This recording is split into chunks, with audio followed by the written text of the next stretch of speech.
Hey guys, so today we have interesting device to explore. So this is Meizu M3 Note released back in 2016, and this device actually remind me my Redmi Note 4, which kind of very similar. And I do have my Redmi Note 4 here, as you can see here. They are pretty much similar in size, even the build quality and everything pretty much similar. And although the fingerprint of Redmi Note 4 on the back, but this one also got fingerprint, but on the front. So as you can see here, definitely looks kind of same. Even the SIM tray, the bottom part and everything, they are pretty similar in terms of that. So main reason I bought this device actually to try out Flame OS. I've been using this device for a few days now. Flame OS experience is pretty much like MIUI. So going with the physical overview of this device, it got a 5.5-inch IPS LCD display, which is pretty decent for mid-range devices back then, and metal and plastic build, 2.5D curved display as you can see here. The front facing camera is 5 megapixel and there is a fingerprint sensor. Also the fingerprint sensor work as a back button and also home button, so that's interesting because we don't really have any soft button here. And right hand side we got our volume rockers and power button. Left hand side only SIM tray. On top 3.5mm headphone jack and secondary microphone hole. On the bottom we got our micro USB port with speaker grills. So there is only one speaker here and another one is for microphone. And on the back we got 13 megapixel camera with flash. So that's all what we are getting. So the fingerprint works kind of like iPhone 5s because it cannot wake up directly. So if you just tap it, it will not unlock. You have to press the button, then it will unlock. Under the hood, this device actually running on MediaTek Helio P10 processor, which is an octa-core processor with 3GB of RAM and 32GB of internal storage. And the device is running pretty well actually, and the software it is running, it's Android 7.0, Flame 7.8.6.2.5. So this was a global variant of this device, and global variant actually released with Android 5 and it is stuck to Android 5.1, but you can update this device to Android 7 by flashing a Chinese update here. And flashing is pretty easy actually for this kind of devices. So as you can see here, now it is running on Android 7. So I had to download the update file of 7, then just it works actually. I do have still maybe the update files. If I go to all files, maybe it's still here. Yeah, update.zip. As you can see here, if I press it, it will, like, I need to connect to the Wi-Fi actually. It will verify and it will be able to install, and you will be in Android 7.0 with Chinese variant of Flame OS 7. But there is some issue with Flame OS Chinese variant of 7 because as a Chinese device you will not get like native language support. There are few languages here, maybe only English, traditional Chinese and traditional Chinese Hong Kong. So these are few languages available, but it does work with most of the languages. And one thing about this device is that although it is running on Chinese ROM right now, but you will see very little Chinese language here and there, mostly global. And I did able to uninstall most of the application. If I go to application part, as you can see here, I did uninstall most of the Chinese application. As you can see, I can install them back directly from here, and I replace them with Google application.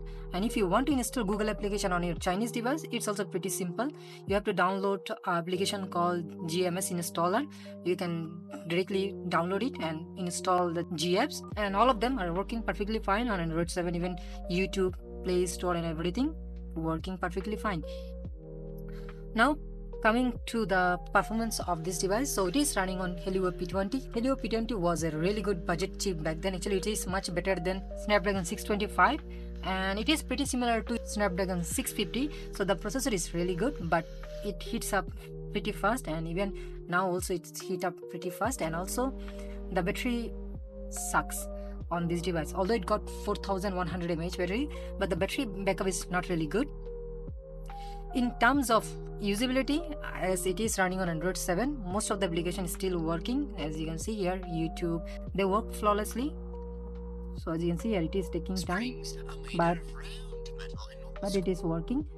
And Play Store working, as you can see, Maps working. So these things are working perfectly fine on Chinese build, no issue. But there are few applications which will not work, cannot run any kind of secure apps like bank application or other application because of security reason. But still, it makes the device much more usable than keeping it on Android 5.1. So going with other things like the camera. So if I go to device info, so this device actually using omnivision sensor. So if I go to camera section, as you can see here, so the back camera sensor is omnivision, as you can see, 13 megapixel, and front camera is Samsung. So they are pretty good, but the picture quality is not really great. So in the camera application, as you can see here, so pretty basic camera application. We do have HDR support. Video, it can shoot up to 1080p 30 fps. And if you go to more option, we do have pro mode, and if you click on pro, we do have like option. You see phone is overheating, even I did not do anything here. So the processor have some issue. We can choose shutter, ISO, and autofocus or manual focus, those things. Pretty decent manual mode and everything is there. So as you can see here, phone is overheating. That's big issue of this device. It heats up pretty fast, and it's pretty warm right now. And even if you are using your mobile data, it will heat up pretty fast. But rather than that, the experience of this device is actually pretty good, and the Flame UI is actually pretty much similar to, I think, MIUI 9, and the icons and everything looks pretty similar. So this button actually acts as a back button. If I tap once, it will take it back, and if I press, it will take it to home. And if I want to like check the multitasking apps, so I just have to swipe from here, and I can see what are running applications. And if you want actually on-screen navigation bar, that also available. Maybe you can turn them on from here actually. So navigation and default navigation. So as you can see here, so this button is not doing anything right now, and you can actually assign many things here actually, but pretty good. And the fingerprint is pretty decent, fast, but obviously you have to click it and it will show the lock screen and unlock the device. You can get one of this device right now for $10 to $15. I got mine for $10 only. For the price, actually it is doing pretty well, and it also got 4G and VoLTE support. So SIM card does support VoLTE. As you can see, I use HD voice, so VoLTE does work, and I did try that. It is working perfectly fine. It's still usable, but the experience going to be pretty bad because of heating issue and other things. But in terms of UI and other things, it's pretty much solid, and P20 is pretty good processor. Other things like the speaker quality of this device is not really good. It's sound very tiny.